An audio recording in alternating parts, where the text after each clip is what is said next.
The inconsistency is so frustrating that I don't know whether to like or hate some episodes. One scene has Tyrion cracking a cock joke, and the next, he's dropping a smart line. It feels like David and Dan are just filling in blanks, and every blank gets stuffed with garbage. Every episode is stuffed with both great and awful moments, and that inconsistency in quality drags each one down. If you don't watch this season for a while, you forget the bad scenes and moments and just remember the best ones. But honestly, you've got to slog through some garbage to get to the good stuff. The first example comes from a single scene where Theon supports Yara's claim to the Salt Throne.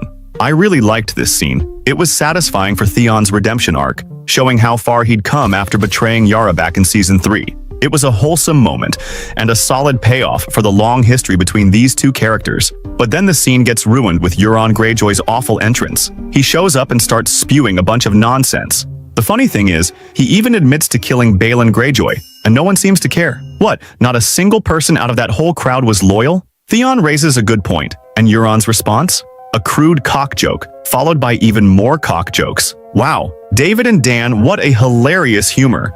I mean, what a brilliant way to introduce a villain. The quality of this scene dropped so fast that the writing's failure was painfully obvious. The second example comes from two back-to-back scenes that are miles apart in quality. First, there's Cersei and Jaime grieving over Myrcella's death. The scene starts off amazing. A slow camera push-in on Cersei as she gradually realizes her daughter is dead. That shot highlights Cersei's emotions. Plus, Cersei opens up about the prophecy concerning her children, and Jaime's reaction is spot on. Then we cut to Varys and Tyrion strolling through Meereen. Why is this scene so bad? Because the dialogue David and Dan wrote for these two is just dreadful. Because you have no cock. The show's two smartest characters and their lines turn into childish jokes. These examples reveal some trends in Season 6.